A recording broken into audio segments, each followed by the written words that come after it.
योधते निजमाययै भुवना आकारं विकारोञ्जितो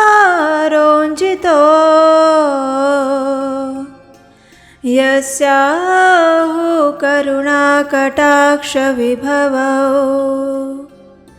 स्वर्गापवर्गाभिधौ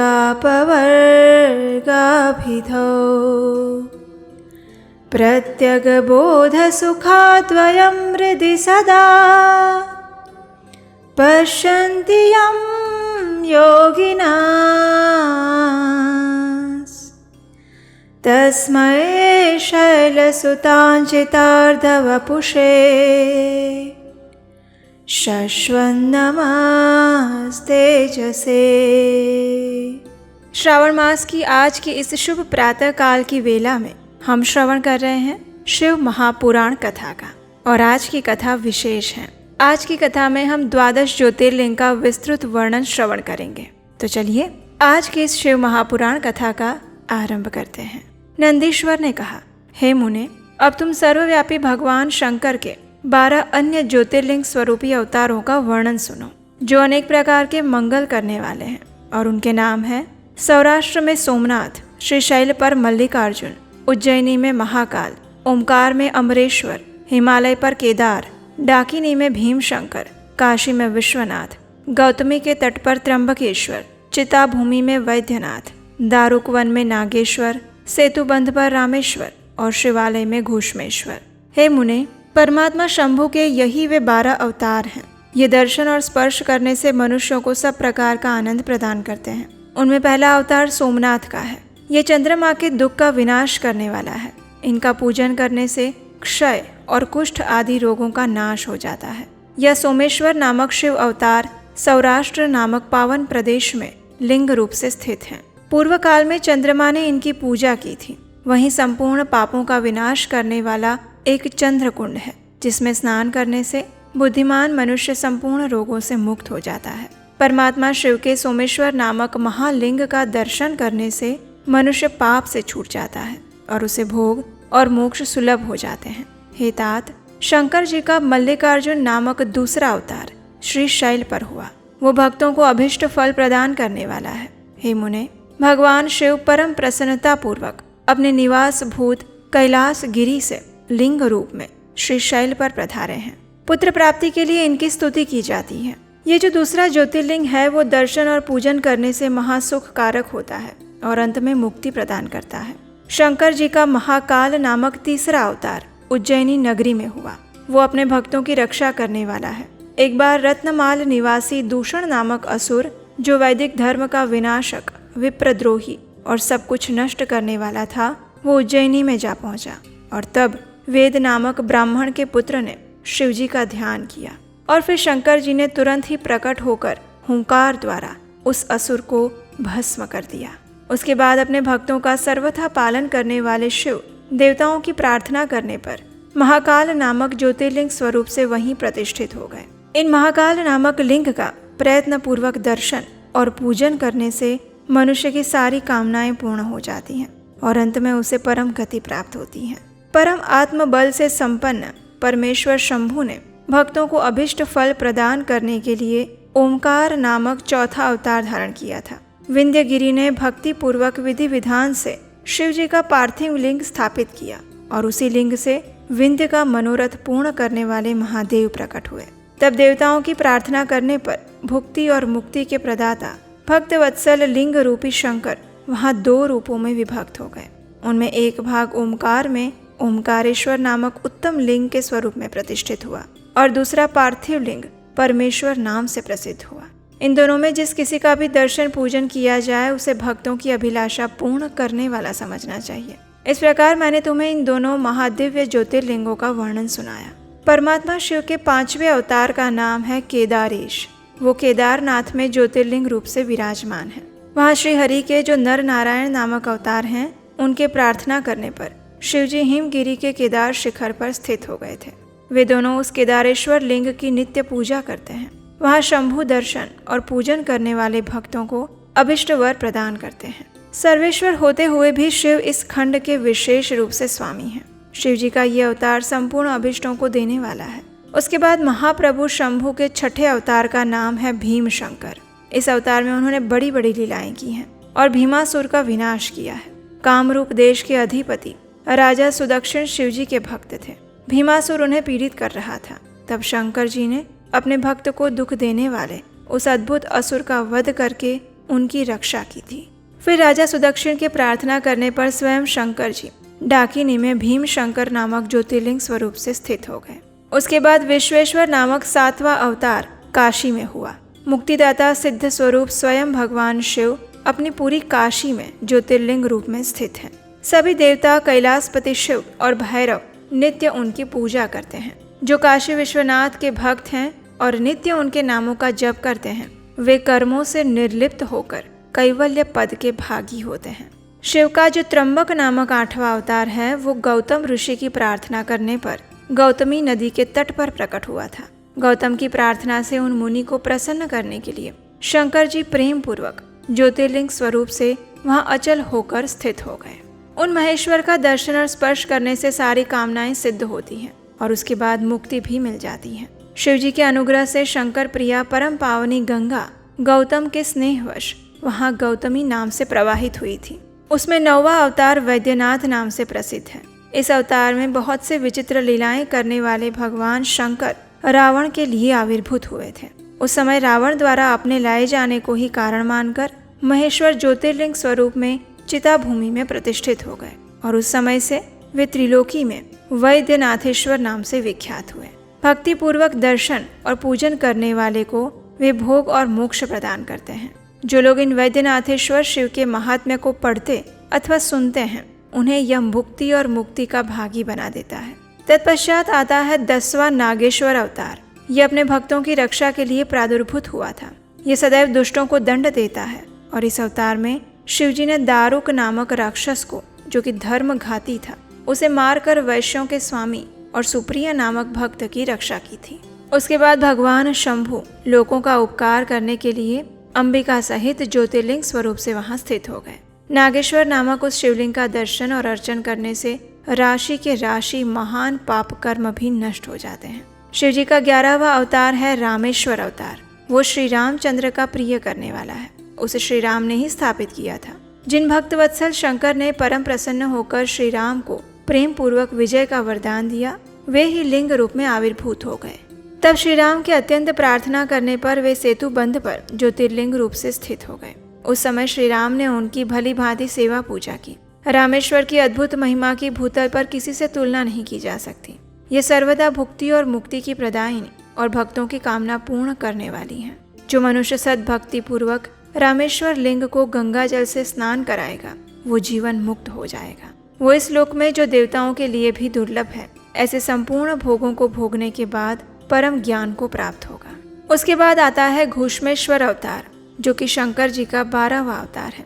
वो अनेक प्रकार की लीलाओं का कर्ता, भक्त वत्सल और घुष्मा को आनंद देने वाला है। घुष्मा का प्रिय करने के लिए भगवान शंकर दक्षिण दिशा में स्थित देवशैल के निकटवर्ती एक सरोवर में प्रकट हुए। घुष्मा के पुत्र को सुदेह ने मार डाला था। उसे जीवित करने के लिए घुष्मा ने शिवजी की आराधना की और तब उसकी भक्ति से संतुष्ट होकर भक्त वत्सल शंभु ने उनके पुत्र को बचा लिया। उसके बाद कामनाओं के पूरक शंभु घुष्मा की प्रार्थना से उस तड़ाग में ज्योतिर्लिंग रूप से स्थित हो गए और उस समय उनका नाम घूष्मेश्वर हुआ। जो मनुष्य इस शिवलिंग का भक्ति पूर्वक दर्शन और पूजन करता है, वो इस लोक में संपूर्ण सुखों को भोग कर अंत में मुक्ति लाभ प्राप्त करता है। हे सनत कुमार, इस प्रकार मैंने आपसे 12 दिव्य ज्योतिर्लिंगों का वर्णन किया। ये सभी भोग और मोक्ष के प्रदाता हैं। जो मनुष्य इस 12 ज्योतिर्लिंग की कथा को पढ़ता है या फिर उसको सुनता है, वो सभी पापों से मुक्त हो जाता है और भोग तथा मोक्ष को प्राप्त कर लेता है। और इस प्रकार मैंने इस शतरुद्र नाम की संहिता का वर्णन कर दिया। ये शिव के 100 अवतारों की उत्तम कीर्ति से संपन्न और संपूर्ण अभिष्ट फलों को देने वाली है। जो मनुष्य इसे नित्य समाहित चित्त से पढ़ता या फिर सुनता है, उसकी सारी लालसाएं पूर्ण हो जाती हैं और अंत में उसे निश्चय ही मुक्ति प्राप्त हो जाती है। और इसी के साथ आज की हमारी शतरुद्र संहिता यहाँ पर समाप्त होती है। आइए अब हम शिव महापुराण अंतर्गत कोटि रुद्र संहिता का आरंभ करते हैं और उसके अंदर भी हम 12 ज्योतिर्लिंगों का आज विस्तृत वर्णन सुनेंगे। योधते निजमाययै भुवना आकारं विकारोञ्जितो यस्याहु करुणाकटाक्षविभवौ स्वर्गापवर्गाभिधौ प्रत्यगबोधसुखाद्वयं हृदि सदा पश्यन्ति यं योगिनाः तस्मै शैलसुताञ्चितार्धवपुषे शश्वन्नमस्तेजसे। अर्थात जो निर्विकार होते हुए भी अपनी माया से इस विराट विश्व का आकार धारण करते हैं, स्वर्ग और अपवर्ग जिनके कृपा कटाक्ष के वैभव बताए जाते हैं, योगी जन जिन्हें सदैव अपने हृदय के भीतर अद्वितीय आत्मज्ञान आनंद स्वरूप में देखते हैं, उन तेजोमय भगवान शंकर को जिनका आधा शरीर शैल राजकुमारी पार्वती से सुशोभित है, उनको मेरा निरंतर नमस्कार है। नैमिषारण्य के ऋषियों ने कहा, हे सूत जी, आपने संपूर्ण लोगों के हित की कामना से अनेक प्रकार के आख्यानों से युक्त जो शिव अवतार का महात्म्य बताया है वो अति उत्तम है। इस कथा का पान करते हुए हम तृप्त नहीं हो रहे हैं, इसलिए इस भूमंडल में तीर्थ में जो शुभ लिंग हैं और अन्य स्थलों में भी जो प्रसिद्ध शिवलिंग विराजमान है, उन सभी शिवलिंगों की विस्तृत कथा का वर्णन कीजिए। तब सूत गोस्वामी कहते हैं, हे महर्षियों, संपूर्ण तीर्थ लिंगमय है, उन शिवलिंगों की कोई गणना नहीं कर सकता, फिर भी मैं उनका किंचित वर्णन करने का प्रयास करूंगा। जहाँ जहाँ जब जब भक्तों ने भक्ति पूर्वक भगवान शंभु का स्मरण किया, तहाँ तहाँ तब अवतार लेकर कार्य करके भगवान शिव वहीं पर स्थित हो गए। लोगों का उपकार करने के लिए उन्होंने स्वयं अपने स्वरूपभूत लिंग की कल्पना की। उस लिंग की पूजा करके शिव भक्त पुरुष अवश्य सिद्धि प्राप्त कर लेते हैं। भूमंडल में जो लिंग हैं उनकी गणना नहीं कर सकते, फिर भी मैं प्रधान शिवलिंगों का परिचय देता हूँ। इन सब के नाम सुनने मात्र से पाप दूर हो जाते हैं। सौराष्ट्र में सोमनाथ, श्रीशैल पर मल्लिकार्जुन, उज्जैनी में महाकाल, ओमकार तीर्थ में परमेश्वर, हिमालय के शिखर पर केदार, डाकिनी में भीमशंकर, वाराणसी में विश्वनाथ, गोदावरी के तट पर त्र्यंबक, चिताभूमि में वैद्यनाथ, दारुका वन में नागेश, सेतुबंध में रामेश्वर और शिवालय में घुश्मेश्वर का स्मरण करें। जो प्रतिदिन प्रातःकाल उठकर इन 12 नामों का पाठ करता है वो सब पापों से मुक्त होकर संपूर्ण सिद्धियों का फल प्राप्त कर लेता है। हे मुनीश्वरों, जिस मनोरथ को पाने की इच्छा रखकर श्रेष्ठ मनुष्य इन 12 नामों का प्रतिदिन पाठ करेंगे, वे इस लोक और परलोक में भी उस मनोरथ को अवश्य प्राप्त करेंगे। जो शुद्ध अंतःकरण वाले पुरुष निष्काम भाव से इस मंत्र का जप करेंगे या पाठ करेंगे तो उन्हें दोबारा कभी किसी माता के गर्भ में निवास नहीं करना पड़ेगा। हे मुनीश्वरों, अब ज्योतिर्लिंगों के उपलिंग बताए गए हैं, उन सब के विषय में सुनो। सोमनाथ का जो उपलिंग है उसका नाम अंतकेश्वर है। वह उपलिंग मही नदी और समुद्र के संगम पर स्थित है। मल्लिकार्जुन से प्रकट उपलिंग रुद्रेश्वर के नाम से प्रसिद्ध है। ये भृगु कक्ष में स्थित है और उपासकों को सुख देने वाला है। महाकाल संबंधी उपलिंग दुग्धेश्वर या दूधनाथ के नाम से प्रसिद्ध है। वो नर्मदा के तट पर है और समस्त पापों का निवारण करने वाला है। ओमकारेश्वर संबंधी उपलिंग कर्दमेश्वर के नाम से प्रसिद्ध है। वो बिंदु सरोवर के तट पर है और उपासक को संपूर्ण मनोवांछित फल देता है। केदारेश्वर संबंधी उपलिंग भूतेश्वर के नाम से प्रसिद्ध है और यमुना तट पर स्थित है। जो लोग उसका दर्शन और पूजन करते हैं उनके बड़े से बड़े पापों का भी वो हरण कर लेता है। भीमशंकर संबंधी उपलिंग भीमेश्वर के नाम से प्रसिद्ध है। वो भी सह्य पर्वत पर स्थित है और महान बल की वृद्धि करने वाला है। नागेश्वर संबंधी उपलिंग का नाम भी भूतेश्वर ही है। वो मल्लिका सरस्वती के तट पर स्थित है और दर्शन करने मात्र से सभी पापों को हर लेता है। रामेश्वर से प्रकट हुए उपलिंग को गुप्तेश्वर और घुश्मेश्वर से प्रकट हुए उपलिंग को व्याघ्रेश्वर कहा गया है। हे ब्राह्मणों, इस प्रकार यहाँ मैंने ज्योतिर्लिंगों के उपलिंगों का संक्षिप्त परिचय दिया। इसके दर्शन मात्र से मनुष्य पापहारी और संपूर्ण अभिष्ट को प्राप्त करने वाला हो जाता है। हे मुनिवरों, अब अन्य प्रमुख शिवलिंगों के विषय में सुनो।